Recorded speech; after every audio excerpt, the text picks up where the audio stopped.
For other issues, it's up to your discretion, but we have to trust your gut. I will tell you that there are numerous incidents, and even in this last 12 months, that I can tell you that the mentor was the first individual to pick up on something that turned out to be very, very critical.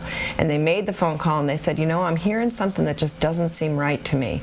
And we were able to troubleshoot it a little bit, unpack it a little bit, and actually identify something that was occurring in the child's life. And so it's critical that you, as the first point of contact for that kid, know that the information that you're gleaning is important.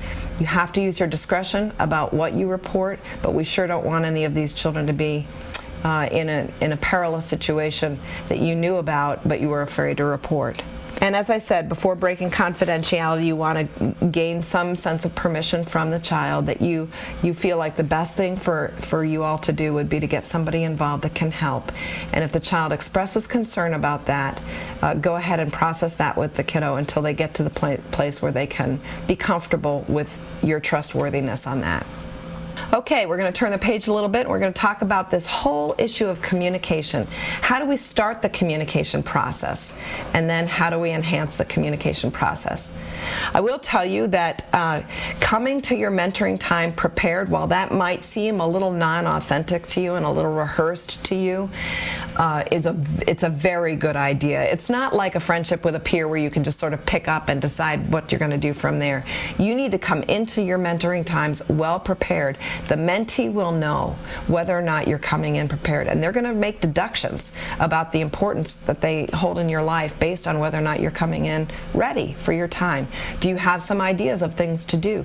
Do you have things to talk about? Have you thought through? And you know, have you recalled the conversation from last week? I'm not embarrassed to say that I keep a notebook in my purse, and if somebody's told me something that's important enough to bring up the next time we're together, I make a note, and I take that notebook out prior to meeting with them, and I review the things that we talked about the week before so that I can say, you know, I remember last week we visited about this. How's it going?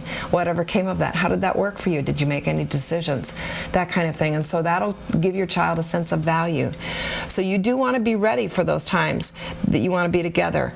I've mentioned before, don't spend a lot of time on video games and movies. I have just a little hint here. Mentoring is about helping kids through friendship and conversation and not through mutual starring and hand movements. They've got plenty of practice doing that kind of thing anyway. And so you want to make sure that you've got an activity or something in mind, a game or book that should start a conversation and not kill it. Okay, so that's another little hint there on the visual that you can see. You want to learn how to ask high quality questions. We're going to get a little bit into how to ask good questions a little bit later. High quality questions are what I call quarter questions as opposed to penny questions. High quality questions are really good to develop, and there actually is a section in your appendix that has all kinds of ideas on how to ask high-end questions. And so you want to look at that. Avoid yes and no questions. Obviously closed-ended questions are just, they're no-brainers. They don't go anywhere in a conversation. And I'm going to give you some skills in a few minutes on how to turn yes and no questions into high-end questions. So we'll go over those things in just a minute. I do want to mention again that the rules of communication and different things like that are found in the appendix at the end of this downloadable handout. All kinds of sheets that we've given you on how to really pursue good conversations with your child. Setting an environment of communication. Communicating with your mentee is probably the one single most important activity in which you will engage with them. This is an environment where we want them to feel free to express their feelings. In particular, we want them to find you a safe place to do that. Here's why. That's a tool, that's a skill that you can give them that can come out of the mentoring relationship that will be highly valuable to them as an adult. If you teach them how to use words to express themselves rather than using other things like thrown objects or fists through the wall or kicking someone or hurting someone, you have given them a very significant leg up in their adult life. In teaching them how to talk about what they're feeling and what they're thinking, are providing for their lives a safety valve. It's almost like a pressure cooker. You're the place out of which the steam can go, and so that little one doesn't blow under some other circumstance. The skill of using words instead of other means is just immeasurable. There are some steps to effective listening that I want you to know and to have. And they are, as you can see, threefold. First, you want to learn to listen carefully to what the child is saying. In particular, I want you to learn to listen for the feelings and the thoughts behind the statement. If a kid says, "I hate my teacher," there's something going on there that you need to probe about how that teacher is making them feel. What are the circumstances under which that's being evoked and why? You need to probe that a little bit and find out what the feelings are behind that statement, and not just say something like, "Well, you shouldn't hate your teachers." Then the child will just shut down and feel judged.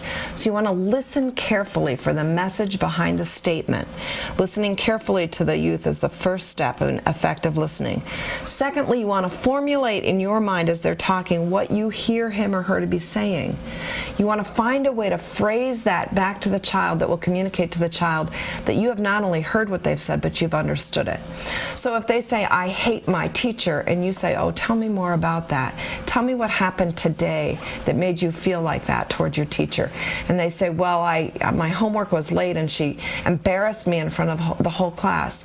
What you might be thinking is, how can I reflect back to this child that I understand that to be ashamed is very, very hurtful?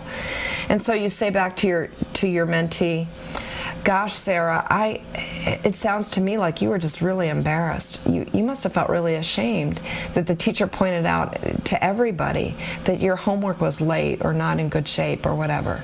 That must have made you feel really badly." And you'll sort of see the child relax and the steam come out of the pressure cooker, if you will, and they'll sort of say, "Yeah, I did feel that way." And what you've done is you've become then the safe place where they can vent that, so that they don't have to go home and just be angry at their parents or hurt their little brother or sister or something like that. You've become that safety valve. It makes them feel understood. It validates who they are, and it makes them feel respected. I was taught once by a good friend who's a counselor, never ever use in the same sentence the words should and feel. Feelings are things that just are. And if a child is feeling a particular way, you don't ever want them to reflect on that as to whether or not it's being evaluated. It is what it is. And if they're feeling that way, they just are. And they can't really step away from that and say, "Well, I really shouldn't be feeling that way." The truth is they need to know how to navigate it, not whether or not they should be getting rid of it. So you are in a great place to help them do that. You want to help them towards solutions with good questions, and Mr. Adamson's going to go over a lot of those skills in our next segment. Get clarification when you can. I've talked about avoiding closed questions. I want to give you an example here of some closed-ended questions and how you could turn them into open-ended questions. Here's a closed question. Do you enjoy your classes? That's a yes or no question. That's the end of the conversation, yes or no. So instead of saying, "Do you enjoy your classes?" you say, "Tell me about your favorite classes. Tell me about your least favorite classes, and why. Why are they so? Do you have a favorite band?" Yes, no question. "Tell me the name of your favorite band and what kind of music they play. Does anyone else in your family enjoy that kind of music? Do you enjoy that kind of music? Do you listen to it a lot?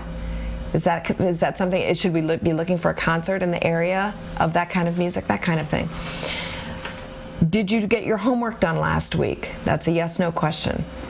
"Tell me about how your homework went last week. What did you find most difficult? What took you the most time? Why do you think that's taking you a lot of time?" Perhaps you can say, "Tell me about why that's a difficult subject for you." And there I'm using the word "why," but in a different tone. "Tell me about why that's a challenging course for you. Is that a teacher that's hard for you to understand, or is the material difficult? Would you like to go to the library and look at those kinds of things together? Maybe I know about a magazine about that topic," that kind of thing. "Do you enjoy smoking?" There's one. Do you enjoy smoking? If your mentee has picked up the cigarette habit and you just don't think that's a good idea, do you enjoy smoking? Is a yes-no question. Rather visit it this way. Say, "Have you thought about whether or not smoking is something that you ever want to try to give up? How's your health? Do you enjoy doing physical things? Do you think there might be a relationship between the fact that you're smoking and you're not experiencing a lot of, feeling healthy and feeling energetic," that kind of thing. So you kind of troubleshoot it with those kinds of questions instead of, "Do you enjoy smoking?" which is a yes-no question.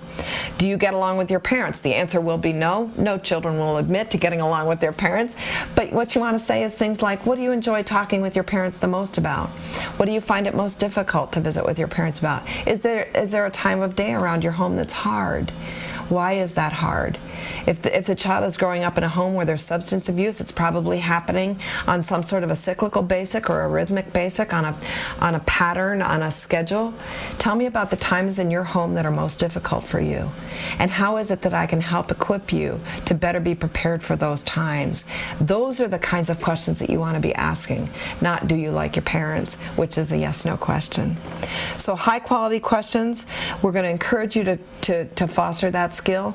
And now I'd like to introduce Chad Adamson, who is a counselor with me. My office is located in Mickelson Middle School here in Brookings, South Dakota, and he is actually one of my co-workers. He's a licensed counselor in the middle school area, and he's going to be doing a brief presentation on communication skills and how you can get your child to talk.